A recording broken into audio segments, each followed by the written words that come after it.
किसी समकोण त्रिकोण अर्थात राइट ट्रायंगल की सबसे बड़ी भुजा का वर्ग उसकी बाकी दोनों भुजाओं के वर्ग के जोड़ के बराबर होता है।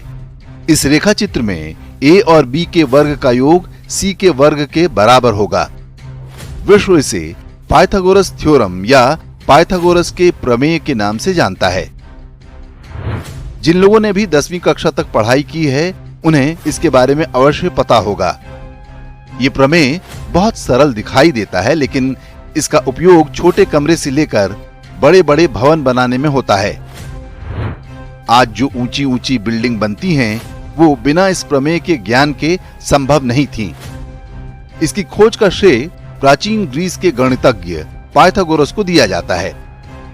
पाइथागोरस का जन्म ईसा के लगभग 580 वर्ष पूर्व हुआ था। ये वो समय था जब विश्व के दोनों ही अवैज्ञानिक मजहबों ईसाई और इस्लाम का जन्म नहीं हुआ था।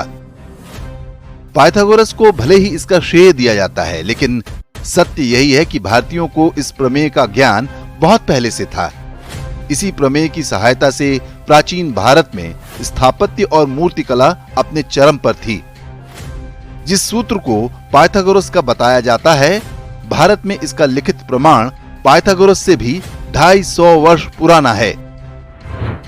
ईसा के लगभग 850 वर्ष पूर्व भारत में एक ऋषि हुए थे जिनका नाम बौधायन था। उन्होंने शुल्ब सूत्र नाम से पुस्तक लिखी है। ये भारतीय ज्यामिति का प्राचीनतम उपलब्ध ग्रंथ है। इसमें यज्ञ की वेदी बनाने की शास्त्रीय विधि बताई गई है और इसी क्रम में उन्होंने इस प्रमेय का भी वर्णन किया है। आज विश्व के कई गणितज्ञ मानते हैं कि पाइथागोरस ने इस प्रमेय का प्रतिपादन नहीं किया था, क्योंकि इसके बारे में बौधायन का लेखन पाइथागोरस से लगभग 2.5 शताब्दी पुराना है।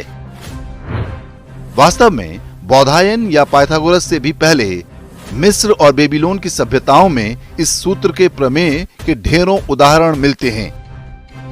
मिस्र के पिरामिड बिना इस गणितीय ज्ञान के नहीं बनाए जा सकते थे, लेकिन इस तथ्य को स्वीकारने के बजाय हमारे देश में भी पाइथागोरस को ही श्रेय मिलता रहा है। ऐसा मैकॉले के प्रभाव वाली कांग्रेसी शिक्षा व्यवस्था के कारण था, जिसमें सारा जोर इस बात पर था कि भारतीयों में अपनी संस्कृति, इतिहास और ज्ञान विज्ञान के लिए कोई गौरव पैदा न हो पाए। अब नई शिक्षा प्रणाली के अंतर्गत कुछ राज्यों ने अपने स्कूलों में सच पढ़ाने की पहल की है। इसके अंतर्गत पाइथागोरस के साथ बौधायन और शुल्ब सूत्र के बारे में भी बताया जाएगा, ताकि देश की नई पीढ़ी को पता चले कि भारत को न तो मुगलों ने बनाया, न 1947 में कांग्रेस ने। हम विश्व की प्राचीनतम और सबसे वैज्ञानिक मानव सभ्यता हैं और कम से कम हर भारतीय को इस पर गर्व होना चाहिए।